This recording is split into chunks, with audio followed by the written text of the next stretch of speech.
Salut à toi! Pourquoi tu dois absolument voyager seul si tu es quelqu'un de timide? Est-ce que tu es une personne qui te considère comme timide? Tu as déjà entendu « Oh mais fais pas attention, il est timide, elle est timide ». Est-ce que parfois tu as du mal à sociabiliser ou même juste à discuter avec un inconnu? Alors si c'est le cas, regarde bien cette vidéo, je suis sûr qu'elle va t'intéresser.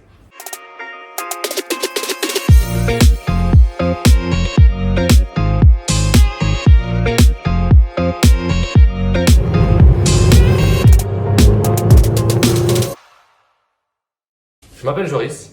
Après 4 voyages en solo dans plus de 10 pays, je vais t'expliquer pourquoi il faut absolument que tu voyages tout seul si tu es quelqu'un de timide et quelles sont les qualités que tu vas développer grâce à ce voyage. C'est parti!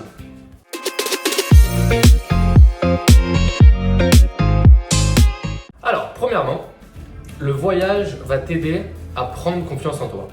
Vous allez me dire, ça n'a rien à voir avec le titre de la vidéo. Mais en fait, si on réfléchit, ça a à voir quand même. Puisque d'où vient la timidité? La timidité, elle vient principalement d'un manque d'estime de soi, un manque de confiance en soi. Or, le voyage solo principalement, je te parle pas de partir en voyage avec 10 de tes potes ou avec ta famille, rien à voir. Je te parle de prendre ton sac à dos, réserver un billet d'avion et partir tout seul. Vraiment, il n'y a que toi, tu te démerdes, tu prends ton bus, tu vas à l'aéroport, tu prends ton avion, tu prends un taxi, tu vas à ton hôtel, etc. Tu es tout seul, tu te démerdes. Et attention, je parle au masculin, mais c'est aussi valable pour les filles. Donc bref, si tu es timide, tu as certainement un manque de confiance en toi, tu ne crois pas vraiment en toi, tu doutes de tes capacités à accomplir certaines choses. Or, le voyage en solo, en fait, par définition, c'est se débrouiller. Tu n'as personne sur qui tu peux compter, hormis toi. Tu es la seule personne sur laquelle tu peux compter. Si tu te sens fatigué ou quoi que ce soit, tu n'as pas ton papa qui va te conduire jusqu'à l'hôtel. Tu ne vas pas aller te reposer toute seule. Il faut que tu te démerdes. Tu n'as pas le choix. Si tu fais des mauvais choix, tu peux t'en prendre qu'à toi-même. Et c'est ça qui fait peur et à la fois qui est génial. Parce que c'est dans ce genre de voyage que tu vas apprendre à développer tes compétences et ta confiance en toi. Vu que tu n'as pas le choix, tu vas faire. Tu vas échouer quelques fois, mais tu vas réussir aussi. Et en réussissant, tu vas te dire putain, en fait, je suis capable de faire ça, je suis capable de voyager toute seule. Je suis capable de partir à l'autre bout du monde comme ça, je suis capable d'être dans un hôtel. Tu vas être fier de toi, forcément. Voilà, donc, premier point, grâce au voyage solo, ta confiance en toi va croître. Deuxième point, les rencontres.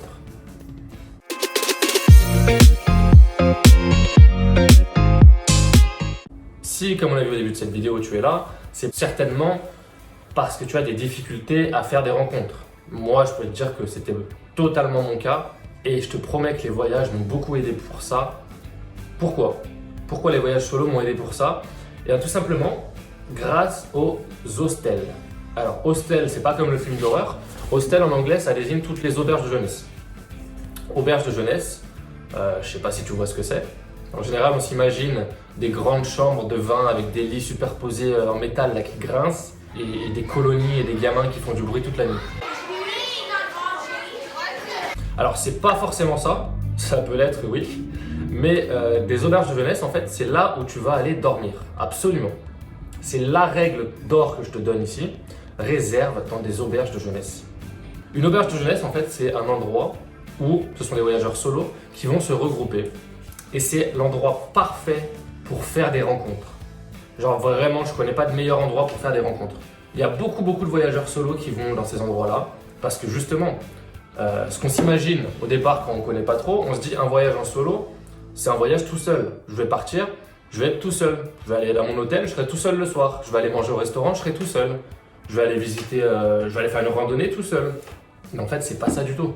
Il y en a qui font ça. Moi, c'est pas le genre de voyage dont je te parle ici. Moi, le voyage solo, ça veut seulement dire partir tout seul. Mais ce qui est beau, c'est qu'il y a très peu de chances que tu sois tout seul tout le long de ton voyage. C'est impossible. Va dans les auberges de jeunesse et je te promets que les gens vont venir à toi. Même si tu es timide, moi le premier, je suis arrivé dans une auberge,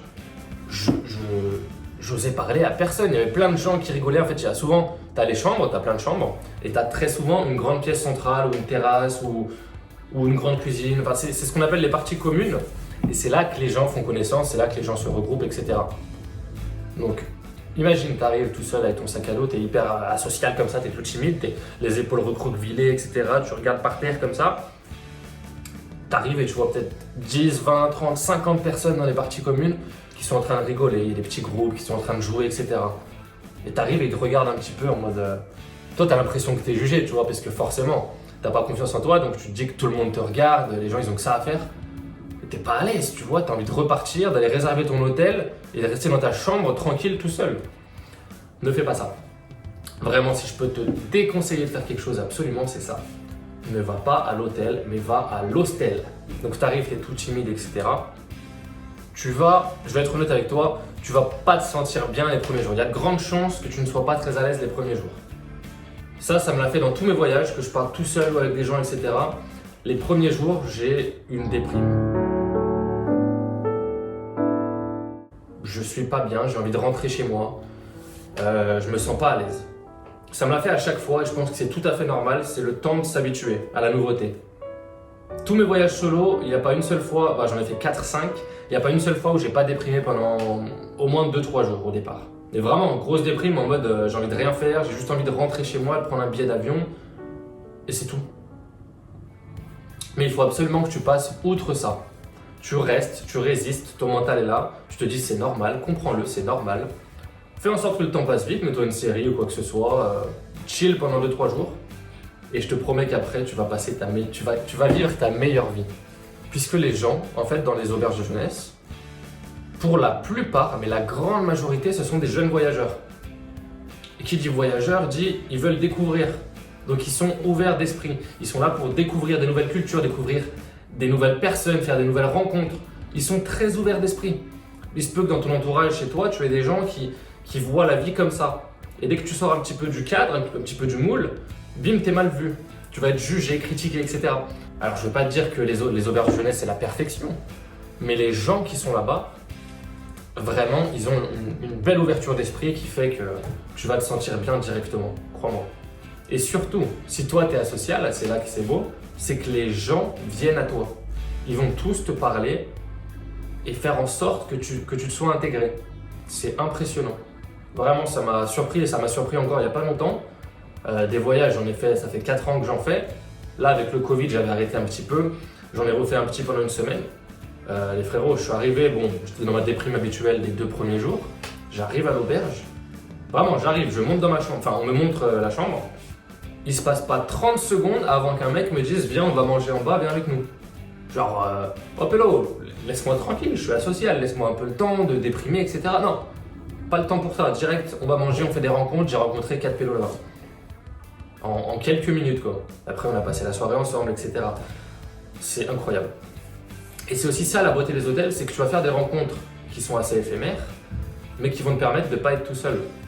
Dans 90% des cas, tu vas faire des bouts de chemin avec ces gens. Par exemple, tu vas faire une rencontre, tu vas rencontrer une fille, elle va dire « Ah bah demain je vais aller visiter le volcan, est-ce que tu veux venir avec moi ?» C'est une excursion de 3 jours. Peut-être que toi tu avais prévu de le faire un peu plus tard. Tu te dis « Ouais allez, comme ça je suis avec cette personne. » Tac, tu passes 3 jours avec elle, tu fais des nouvelles rencontres. Après elle part d'un côté, tu rencontres d'autres gens qui vont là, toi tu avais envie d'aller là, donc les gens sont chauds, ils vont avec toi. Et tac, et tac, et tac. Et en fait, tu seras presque jamais tout seul. C'est ça qui est magnifique. Ne pense pas à voyage solo comme solo en mode tu resteras tout seul. Moi, dans tous mes voyages, et je te promets que j'étais assez asocial, je ne dis pas non plus à insulter les gens, à écrire des anarchistes et à m'ouvrir les veines, tu vois. Mais je ne suis pas très social du tout. Dans tous mes voyages, je te promets, j'ai dû être seul peut-être 10% du temps. On va dire que sur 15 jours, il y avait 2 nuits où j'étais tout seul et je ne faisais pas de rencontres. Tous les autres jours, je faisais des excursions avec des gens. J'avais fait des rencontres qui restaient avec moi 2, 3, 4, une semaine. Et à chaque fois, j'étais avec des gens. C'est ça qui est magnifique en fait. C'est que tu pars tout seul, mais tu fais des rencontres qui sont magnifiques. Moi, je me suis fait des potes là-bas, je suis retourné les voir encore. J'ai pu retourner les voir. Et du coup, ça fait qu'après, tu te fais des amis partout dans le monde. Et donc, tu as la possibilité, en plus, d'avoir un hébergement partout où tu vas. C'est ça qui est magnifique. Donc voilà. Dernier point. Passons tout de suite au dernier point.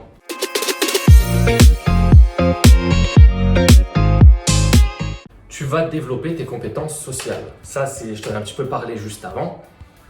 Partir seul, ça signifie être seul. Or, si tu es comme presque tous les êtres humains, l'être humain est un animal social. C'est-à-dire que tu n'as pas envie de rester seul. Tu cherches à aller vers les groupes, à te faire intégrer, à avoir un groupe. Tu pars seul, tu veux un groupe. Et bien, inébranlablement, ça se dit, inébranlablement, tu vas avoir envie de faire des rencontres. Et même si tu es timide, et même si tu as peur, etc., eh ben, ton envie d'être dans un groupe sera plus forte que ta peur et tu vas forcément aller vers les gens, tu vas t'ouvrir aux gens. Et tu vas être surpris de toi-même, je te promets. Parce que quand tu es chez toi, dans ton petit confort, dans ta zone de confort, tu fais pas d'effort, tu t'ouvres pas vers les gens, tu as déjà ce qu'il te faut. Même si ça te plaît pas, tu es dans ta zone, tu es tranquille.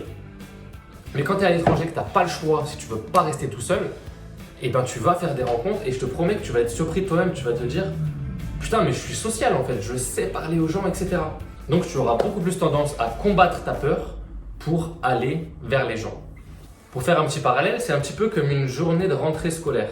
Je ne sais pas si tu te rappelles, tu l'as certainement vécu, que ce soit au collège, au lycée, à l'université, tu as forcément vécu ça. On va dire que tu viens de finir le lycée, tu viens d'avoir ton bac et tu rentres dans une université, dans une nouvelle ville que tu ne connais pas. Donc tu t'es installé, tu as pris ton appart avec tes parents, etc. Et arrive le jour J, le 3 septembre, le mercredi 3 septembre, enfin c'est la rentrée. Tu connais personne. Et ben tu vois cette sensation, déjà le stress, si t'es comme moi, ton cœur il est comme as, il bat comme jamais, t'es hyper stressé, mais t'as pas le choix en fait, t'y vas, t'as pas le choix. Et ben est-ce que là ce jour-là, tu vas pas essayer d'être au top de toi-même, tu vas te faire beau, pour les meufs vous allez vous maquiller, vous allez mettre votre meilleure tenue, nous les mecs pareil, tu vas te faire beau, etc. Et tu vas arriver là-bas en mode joyeux, en mode je dois faire des rencontres, je veux faire des rencontres, j'ai pas envie d'être tout seul toute mon année, je veux passer un bon moment. Et ben en voyage, quand tu pars solo, c'est un petit peu ça qui se passe pour moi. Bien sûr, je ne suis pas le gourou des voyages solo, je sais très bien que dans la vie, c'est pas noir ou blanc. Ça va pas forcément être tout parfait, tu vas avoir des jours, comme je t'ai dit, de déprime. Tu vas peut-être ne pas t'entendre avec certaines personnes dans les auberges, bien entendu.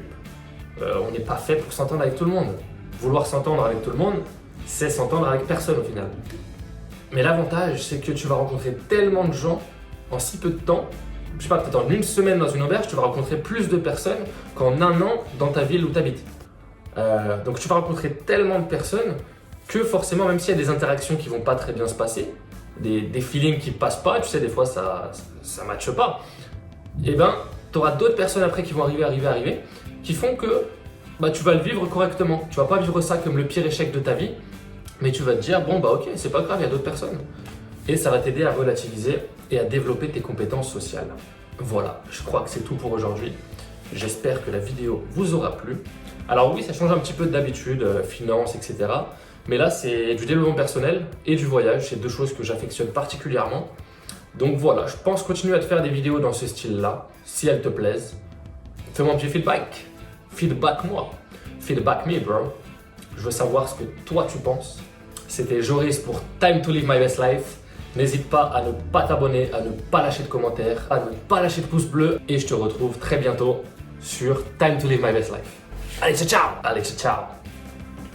Ciao, ciao.